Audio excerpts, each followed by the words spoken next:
जब हम किसी इलेक्ट्रिकल अप्लायंसेस में इलेक्ट्रिक करंट पास करते हैं तो इसके 3 इफेक्ट प्रोड्यूस होते हैं। First effect is heating effect, second is magnetic effect and third effect is chemical effect, जिसमें से आज हम heating effect of electric current topic को कवर करेंगे। Hello students, my name is Aarti and आज हम क्लास 10 इलेक्ट्रिसिटी चैप्टर में heating effect of electric current topic को डिटेल में कवर करेंगे। सबसे पहले हम heating effect of electric current का मतलब समझेंगे।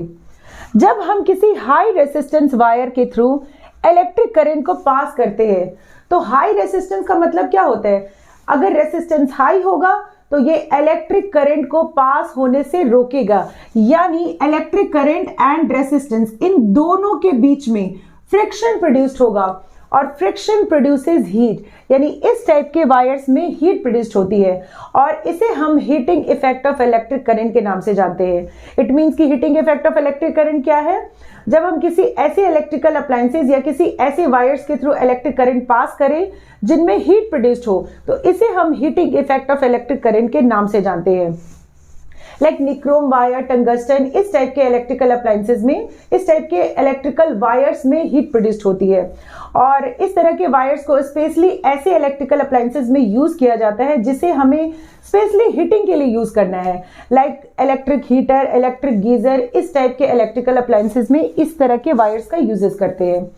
अब अगर इसका हम डिस्क्रिप्शन देखें, अब हम heating effect of electric current का डेरिवेशन सीखेंगे। इसके लिए हम एक एग्जांपल सपोज करेंगे।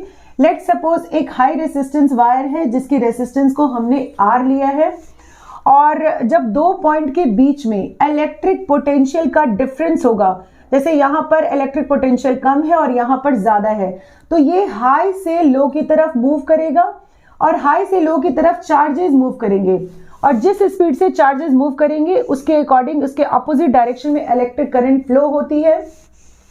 यहां से यहां तक जाने में जितना वर्क डन होगा इसे हम W से डिनोट करेंगे एंड W किसके इक्वल होगा? W होगा Q इंटू V के इक्वल।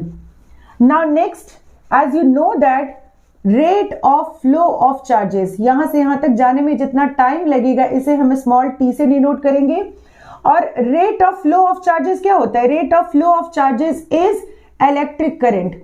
जिस स्पीड से चार्जेस फ्लो होगी उसी अकॉर्डिंग इलेक्ट्रिक करंट, उसी स्पीड से इलेक्ट्रिक करंट पास करेगी, यानी I इक्वल्स टू क्या होता है? Q divided by T। अब अगर हम इसमें Q के वैल्यू को रिप्लेस करें तो W क्या होगा?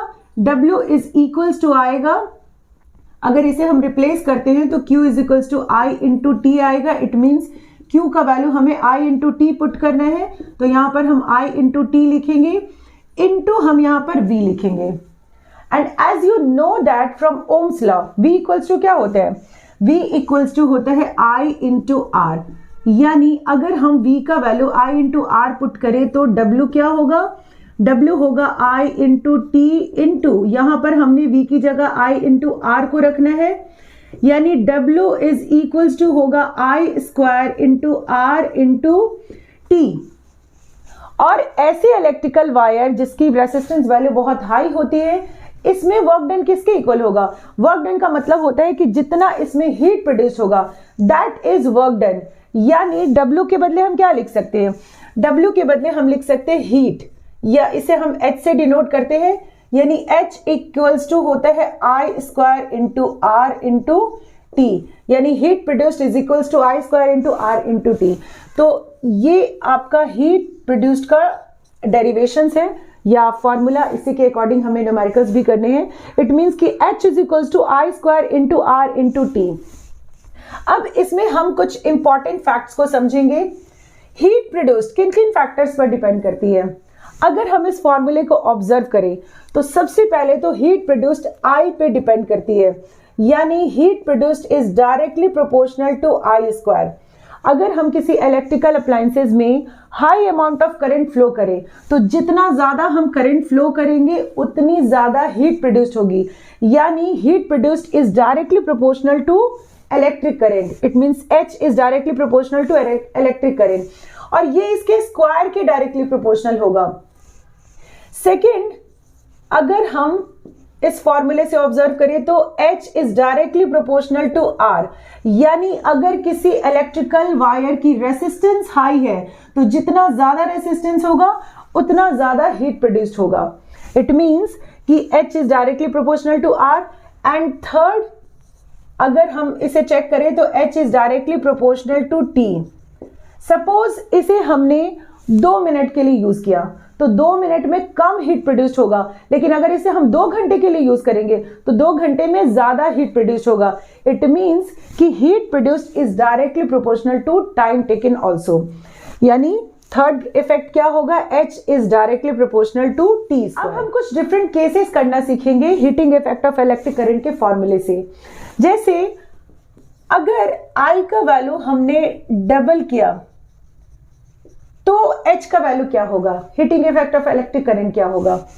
इसके लिए इसे हम इस तरह से सपोज करेंगे, let H1 is equals to I square into R into T। इसे हम फर्स्ट इक्वेशन लेंगे। अगर हमने I का वैल्यू डबल किया तो new heating effect means H2 का वैल्यू यानी जो नेक्स्ट हीट प्रोड्यूस्ड होगा वो कितना होगा। इसके लिए हम I की जगह 2I पुट करेंगे एंड इनमें हमें R और T का वैल्यू सेम रखना है।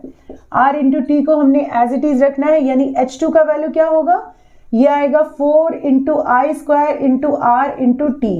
अगर हम इसके लिए I square into R into T के लिए H1 पुट करें तो ये प्रीवियस हीट से 4 टाइम्स ज्यादा होगा, यानी पहले जितना हीट प्रोड्यूस हो रहा था इसके कंपेयर में 4 टाइम्स ज्यादा हीट प्रोड्यूस्ड होगा न्यू हीट यानी H2।